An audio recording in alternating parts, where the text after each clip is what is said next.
स्वामी समर्थ, जय जय स्वामी समर्थ. श्री स्वामी समर्थ, जय जय स्वामी समर्थ. श्री स्वामी समर्थ महाराजांच्या नामस्मरणाने आजच्या व्हिडिओला सुरुवात करूया.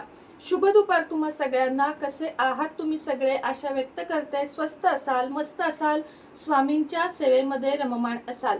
25 जून रोजी येत आहे निर्जला एकादशी. वर्षातून ज्या 12 एकादशी येतात त्यामधली ही अतिशय महत्त्वाची अशी निर्जला एकादशी आहे. या दिवशी जे लोक महिला असतील, पुरुष असतील, जे लोक व्रत धरतात त्यांच्यासाठी तर हा दिवस खूपच सोनेरी दिवस म्हणून ओळखला जातो. निर्जला एकादशीचे व्रत हे आपल्या सगळ्या पापातून मुक्ती करते आणि आपल्या आयुष्यामध्ये आपल्याला वैकुंठवास म्हणजे स्वर्गवास होतो असे देखील म्हटले जाते. आपण म्हणजे मृत्यूनंतर डायरेक्ट भगवानाच्या चरणांपाशी जातो आणि आपल्याला मोक्ष मिळतो अशी देखील मान्यता आहे. त्यामुळे निर्जला एकादशीचे व्रत ज्यांना ज्यांना धरणे शक्य आहे त्यांनी हे व्रत अवश्य धरावे. निर्जला एकादशीचे व्रत कसे धरावे याच विषयांचा आजचा व्हिडिओ आहे. तर निर्जला एकादशीला सकाळी उठावे, लवकर स्नान करावे. निर्जला एकादशीच्या आदल्या दिवशी म्हणजेच 24 जून रोजीच आपल्याला संध्याकाळी 7 किंवा 8 नंतर काहीही खायचे किंवा प्यायचे नाहीये. 24 तारखेला म्हणजे आता आज आहे 21 म्हणूनच मी हा व्हिडिओ केलेला आहे. 23 तारखेपासून मांसाहार चुकूनही करायचा नाहीये. 23, 24, 25, 26 मांसाहार, अंड किंवा काहीही या गोष्टीतला तामसिक आहार घ्यायचा नाहीये आणि ब्रह्मचर्याचे पालन करायचे आहे. जर तुम्हाला निर्जला एकादशीचे व्रत करायचे असेल, 2 गोष्टी प्रामुख्याने पाळायच्या. एक म्हणजे मांसाहार, चुकीचा आहार, दुसरी गोष्ट मद्यपान आणि तिसरी गोष्ट म्हणजे मांसाहार आणि तिसरी गोष्ट म्हणजे ब्रह्मचर्य. या 3 गोष्टींचे काटेकोरपणे अगदी 21 तारखेपासून म्हणजे उद्यापासून आपल्याला पालन करायचे आहे. तरच आपण निर्जला एकादशीचे व्रत करू शकतो. नाहीतर मग आदल्या दिवशी रात्री मांसाहार केलाय आणि सकाळी उठून डोक्यावरून स्नान केले, काही उपयोग नाही. कारण मांसाहार पचायला शास्त्र सांगतं की किमान एकतर ते पचतच नाही मानवी आयुष्याला, पण तुम्ही पहिल्यापासून खात असाल तरी सांगते की मांसाहार पचायला 72 तास लागतात. 72 तास ते आपल्या बॉडीमध्ये असतं. त्यामुळे मांसाहार करू नये. जेव्हा कुठलं मोठं व्रत, वैकल्य किंवा त्याचा जर आपल्याला फळ हवं आहे एखाद्या व्रताचं, तर 3 दिवस आधीपासून तरी आपण या उपवासाला सुरुवात करावी. कोणत्या? शाकाहारी होण्याच्या उपवासाला आपल्याला 3 दिवस आधी तरी सुरुवात करावी लागते. त्यामुळेच मी हा व्हिडिओ लवकर करते की सगळ्यात आधी महत्वाचं ते पाळा. आता हा व्हिडिओ काही कारणाने तुम्ही 25ला किंवा 24ला बघत आहात, तर अशा वेळेस व्रत धरण्याची गरज नाही. तर नुसती मग पूजा वगैरे आपण त्या दिवशी करूच शकतो. पण निर्जला म्हणजे त्या दिवशी पाण्याचा थेंब सुद्धा घ्यायचा नसतो. म्हणूनच ह्याला निर्जला एकादशी असं म्हटलेलं आहे की एक दिवस आपल्या संपूर्ण शरीर, मन सगळ्याला आराम देऊन फक्त आपल्याला देवापुढे बसावे किंवा आता काम वगैरे करत असाल तरी मनामध्ये नामस्मरण करावे. मग तुम्ही ऑफिसला जाऊ शकता, तुमची जी दैनंदिन रुटीन आहे ते करू शकता. मात्र पाणी सुद्धा घ्यायचे नाही. खूप अवघड आहे हे व्रत तसं म्हटलं तर, पण भगवंताच्या मनात असेल तर तो आपल्याकडून करून घेतो की पाणी नाही घ्यायचं, फळ नाही, काहीही नाही, फक्त आणि फक्त नामस्मरणात दिवस घालवायचा. जे तुम्ही घरात जे कुणी आहात, स्त्रिया पुरुष, त्यांनी दिवसभर आपण विष्णू सहस्त्रनामाचे पठण करू शकतो किंवा मनातल्या मनात ओम नमो भगवते वासुदेवाय नमः या मंत्राचा आपण जप करू शकतो. अशा पद्धतीने निर्जला एकादशीचं व्रत धरायचं आहे. सकाळी उठायचं, डोक्यावरून स्नान करायचं, तुळशीला पाणी घालायचे नाही. कारण तुळशी माता स्वतः कृष्णासाठी म्हणजे विष्णुदेवांसाठी हे व्रत धरत असते.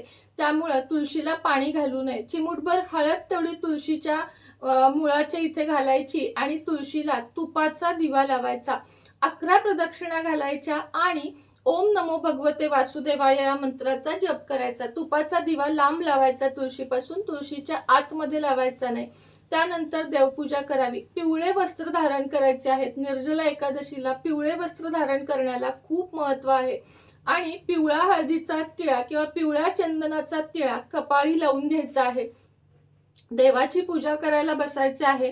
भगवान विष्णू आणि भगवान कृष्ण म्हणजे दोन्ही ज्यांच्याकडे बाळकृष्ण असेल त्यांनी बाळकृष्णाला, ज्यांच्याकडे भगवान विष्णू आणि लक्ष्मीची आपल्याकडे आहे तशी एकत्रित मूर्ती असेल, पाहिजे असेल तर तुम्ही ऑर्डर करा. हा दिवस खूप चांगला आहे. आत्तापासूनच तुम्ही स्वतःच्या नावाचं बुकिंग करा. त्या दिवशी मी काही मूर्ती सिद्ध करणार आहे ज्यांच्या ऑलरेडी ऑर्डर आहेत त्यांच्या. तर शंखामध्ये पाणी घ्यावं, त्यामध्ये चिमूटभर हळद घालावी आणि ओम नमो भगवते वासुदेवाय नमः या मंत्राचा जप करत अभिषेक करावा. त्यानंतर थोडंसं पाण्यात हळद घालावी, त्याने आपण कृष्णाचा अभिषेक करावा. हळद घातल्यानंतर थोडंसं पंचामृत घ्यावं, पंचामृताने अभिषेक करावा, पुन्हा पाण्याने अभिषेक करावा. आदल्या दिवशीच तुळशीची 108 पानं घ्यावीत, तोडून घ्यावीत आदल्या दिवशी, त्या दिवशी नाही. आणि ओम नमो भगवते वासुदेवाय नमः म्हणत आपण तुळशीपत्र भगवान श्री कृष्ण किंवा भगवान विष्णू यांना समर्पित करायचे आहेत. हळदीचा तिळा लावायचा आहे भगवान विष्णूंना सुद्धा. पिवळे वस्त्र, पिवळे दान करण्याला सुद्धा या दिवशी महत्व आहे. गरिबांना पाणी दान करणे किंवा आपण पिवळ्यामध्ये केळ दान करू शकतो. बघा, केळ अतिशय सात्विक आहे, उपवासाला चालतं आणि स्वस्त देखील आहे. तर आपण काय करायचं, एक 3-4 डझन केळं घ्यायची. कुणी नसेल तुम्हाला वाटायला, गाईला खाऊ घाला. गाईला दान केल्याचे तर अतिशय वेगळे पुण्य आहे.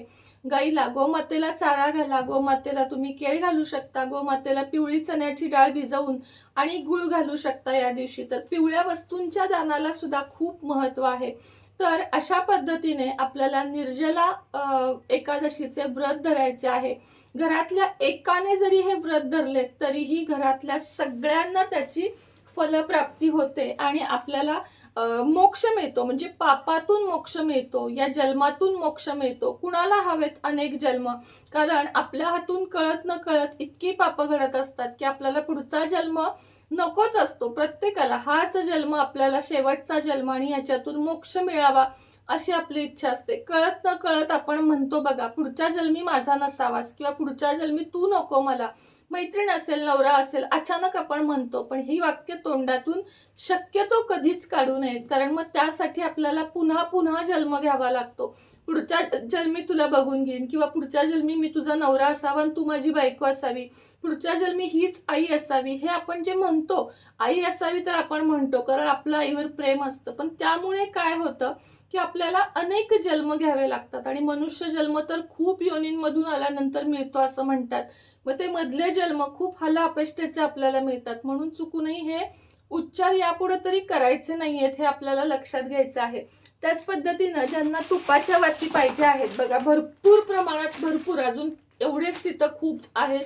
तुपाच्या वाती ज्यांना हव्या आहेत त्यांनी लवकरात लवकर ऑर्डर करा.